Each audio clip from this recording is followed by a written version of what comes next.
Hello students. इस video में हम लोग पहले कुछ एग्जाम्पल्स देखते हैं कैसे डेटा को प्रेजेंट कर सकते हैं। बायोग्राफ बनाना है। पहला क्वेश्चन स्क्रीन पे है। The number of trees planted by eco club in a college in different years is given 2010, 11, 12, 13, 14, 15. Number of trees planted 35, 40, 50, 50, 65, 90 and 105. Graph बनाना है। कैसे स्टेप बाय स्टेप ग्राफ कैसे बनाना है इसको समझ लो।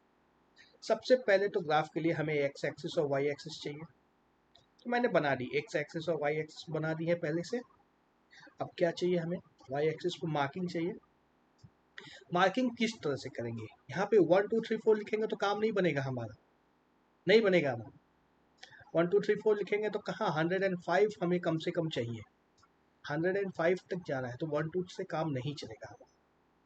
हम लोग क्या कर सकते हैं इसमें, मान लो मैं यहाँ पे 30 से स्टार्ट करता हूँ। जनरली तुम्हें 5 के मल्टीपल्स में लेंगे तो आसानी से हो जाएगा। ऐसे 5 10 15 20 25 30 35 40 45 50 55 60 65 70 75 80 85 नहीं आएगा। चलो 10 के मल्टीपल्स में ले लेता हूँ। पहले को अगर 10 मान लेते हैं तो दूसरे को 20, तीसरा 30, चौथा 40 या 50 60 70, इनफैक्ट उसके बाद फिर 80 आएगा या 90, यहाँ पे 100। ठीक है। अब हमें अलग अलग साल के लिए बनाने हैं, तो थोड़ी सी जगह चाहिए हमें ऊपर नीचे की ओर। हाँ, 2010 का मान लो मैं इसमें बनाता हूँ। 20 10 11 12 13 14 और 15, 5 साल का बनाना है हमें। ठीक है। 2010 में कितना था, 35, 30 और 40 के बीच में आएगा। 35 कहीं पे, 30 यहाँ है, 40 यहाँ है, 35 इन दोनों के बीच में मान लो यहाँ पर आया है। ठीक है। फिर मैं रेड से नहीं, इसको दूसरे कलर से बनाता हूँ, इससे बनाता हूँ। 35 यहाँ पे आएगा, 30 और 40 के बीच में, और इसको नीचे से ज्वाइन कर दो यूँ।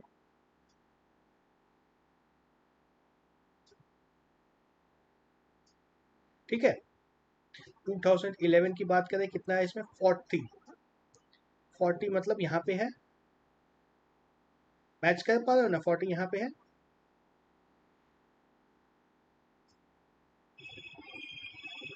यह 40। 2012 की बात करें तो इसमें कितना है, 50। 50 यहाँ पे है, इसको ज्वाइन कर दो।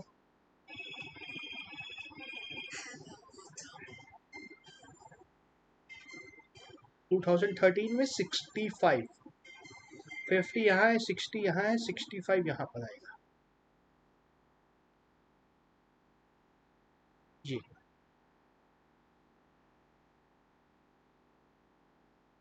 14 की अगर बात करें तो 90 हमारा यहाँ पर है, या 90।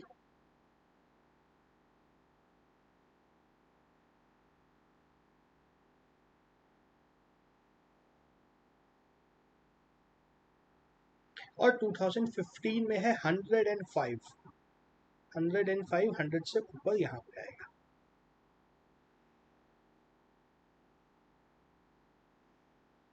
ठीक है। उसके बाद इनको शेड भी कर देते हैं, देखने में अच्छा लगता है शेड करने से।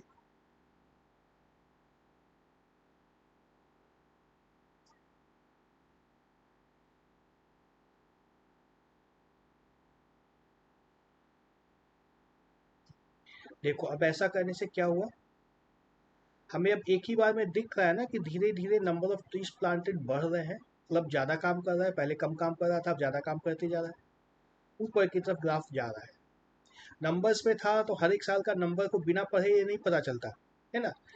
इन नंबर्स में अगर सेम चीज़ को पढ़ना रहता तो हर एक साल के नंबर को पढ़ना पड़ता और फिर चेक करना पड़ता पिछले साल से ज़्यादा हुआ है या नहीं हुआ है। लेकिन अब ग्राफ जब बन गया है, एक नज़र में दिख जा रहा है कि हाँ हर साल कुछ ना कुछ इंक्रीमेंट हो रहा है ना। और ये भी दिख रहा है पहले छोटे छोटे स्टेप थे, अब स्टेप बढ़ गए हैं, स्टेप की साइज भी बढ़ती जा रही है। तो ये डाटा जब टेबल में था तब भी पढ़ने में आ रहा था, और अब टेबल से जब हमारा ग्राफ बन गया है और ज़्यादा जल्दी पढ़ने में आ रहा है और ज़्यादा अच्छे से इंफॉर्मेशन दे रहा है हम लोग। ठीक है, ये हमारा इस तरह का ग्राफ बने। मैंने सारी चीज़ें करके इसलिए दिखाई है कि एग्जाम में यदि आ जाता है तो पता रहे क्या क्या करना है। अब देखो इतना करने के बाद हमें यहाँ पे ईयर भी लिखना भी होगा, कि लेबल करना होगा। इधर ईयर्स है और राइट साइड में क्या है, नंबर ऑफ, वाई एक्सिस पे है नंबर ऑफ ट्रीज प्लांटेड, यह भी लिखना होगा, नहीं तो किसी को क्या पता क्या चीज़ का है। और फिर ग्राफ की हेडिंग भी देनी होगी, number of trees planted bye a club in the years 2010 से 2010 से 2015। ठीक है, बन गया हमारा ग्राफ। एक और क्वेश्चन है, देखो इसमें एक्स एक्सिस मैंने पहले से बना दी थी, तो क्वेश्चन पहले पढ़ लेते हैं।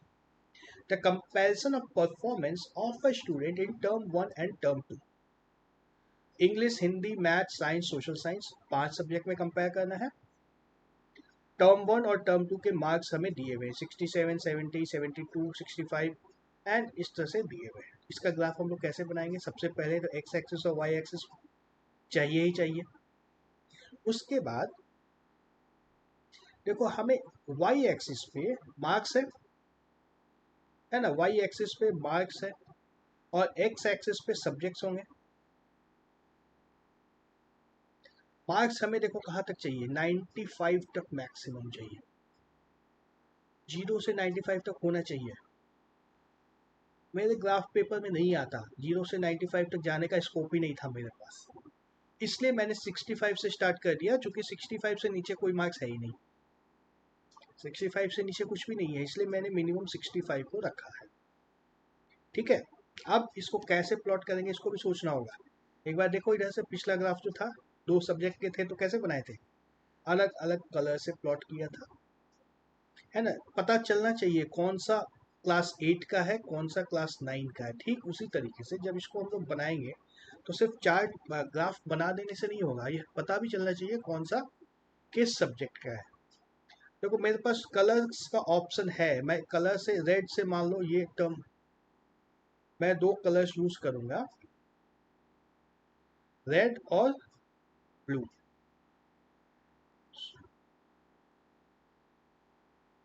रेड और दूसरा कलर मैं यूज करूंगा ब्लू। ठीक है, रेड से करना है मुझे टर्म 1, ये सब चीज पहले दिमाग में पिक्चर बनाना होगा, टर्म 1, और ब्लू से टर्म 2। ठीक है, अब टर्म 1 में इंग्लिश कितना है, 67 मार्क्स है, टर्म 1 में इंग्लिश के 67 मार्क्स हैं, 65 तो यहाँ पे है ही, 60 यहाँ से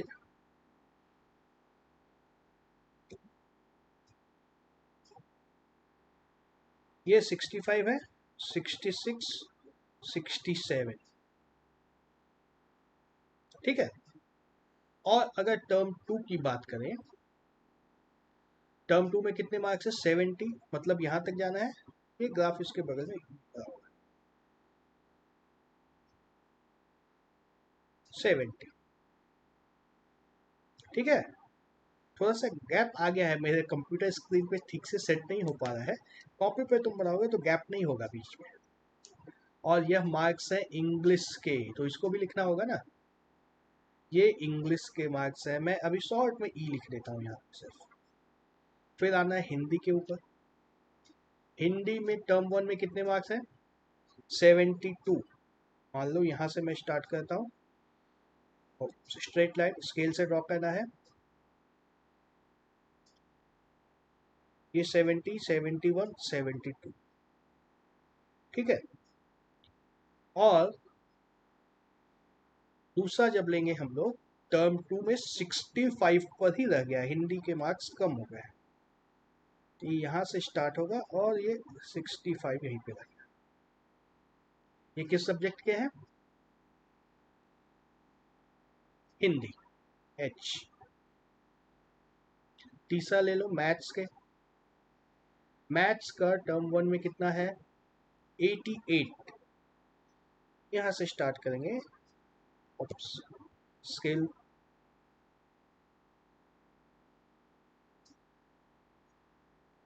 ये 90 है, 89, 88 यहाँ तक आएगा। और वहीं अब टर्म 2 में जाएंगे तो 95, टर्म 2 में मार्क्स बढ़ गए हैं, ये जाएगा 95 तक यहाँ,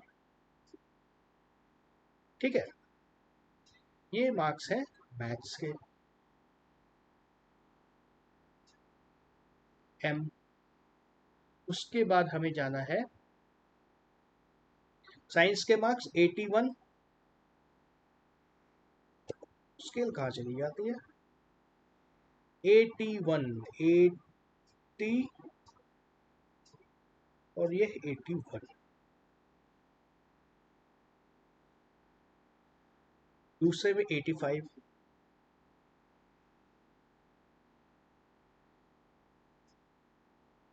85 और लास्ट में सोशल साइंस का 73 और 73 नीचे ही है, 70, 71, 72, 73। और टर्म 2 की बात करेंगे तो 75,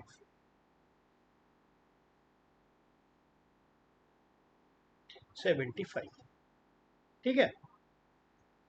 ये है साइंस का, साइंस और ये सोशल साइंस। बन गया हमारा दो सब्जेक्ट। अब आराम से दिखेगा कैसे कैसे मार्क्स आ रहे हैं। अब देखो इसको ग्राफ बनाने से क्या फायदा हुआ।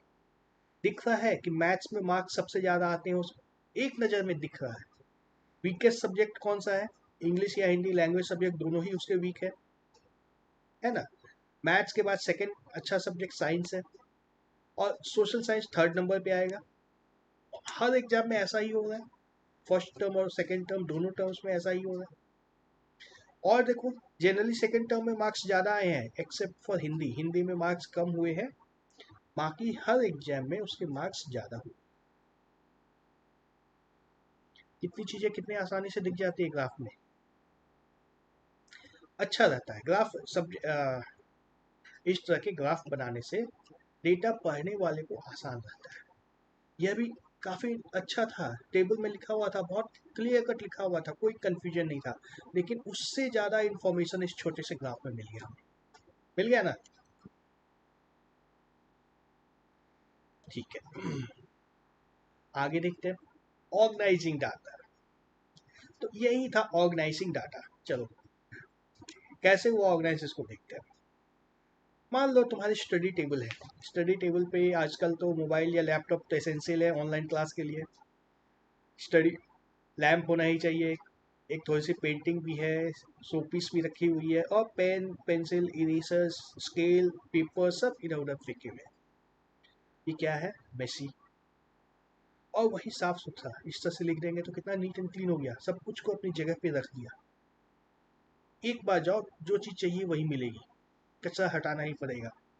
वही चीज़ यहाँ पर भी हो रही थी ना। ये जो डेटा हमारे पास था, इसको कितना नीट एंड क्लीन तरीके से इस ग्राफ में प्लेस कर दिया था, कर दिया था ना।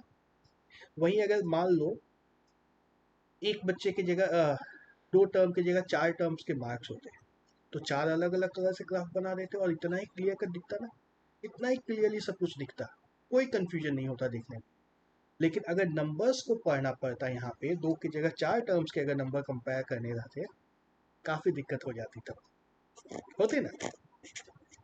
तो ये होता है ऑर्गेनाइजिंग डाटा, कैसे कैसे ऑर्गेनाइज कर सकते हैं। समझ में आ रही बात? ऑर्गेनाइजिंग डाटा, जो डेटा है हमारे पास उसको किस तरह से रखा जाए।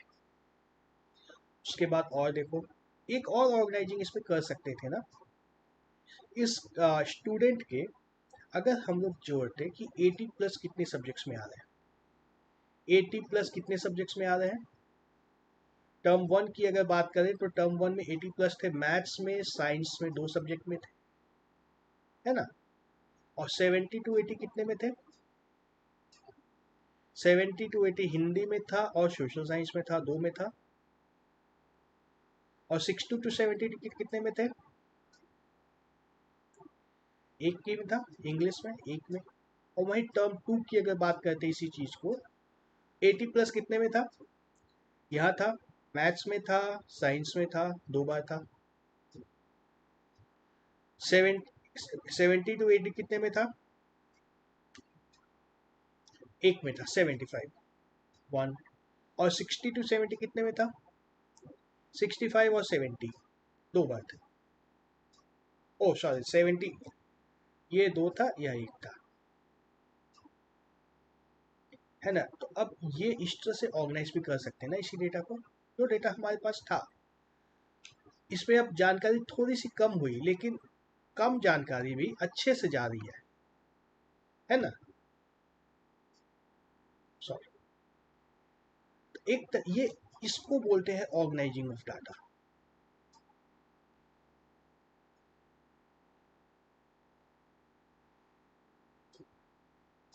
अब कैटेगरी लग गई ना, 80 प्लस एक बार आ गया, 80 टू 70 दूसरे में आ गया, 70 60 टू 70 तीसरे में आ गया, है ना, कैटेगराइज भी हो गया। सिर्फ इस तरह से ग्राफ नहीं बना, उसको थोड़ा सा रखने का तरीका टेबल में ही बदल गया। टेबल में जो इस तरह से फैला हुआ था, बहुत स्कैटर्ड डेटा था, उसको थोड़ा सा हमने अरेंज कर दिया। तो जैसे इस टेबल को हम लोग अरेंज कर सकते हैं, उसी तरह से हम लोग डेटा को भी अरेंज करते हैं। क्या क्या अरेंजमेंट होता है, कैसे होता है, ये सब चीज़ हम लोग अगले वीडियो में देखते हैं। ठीक है, ओके।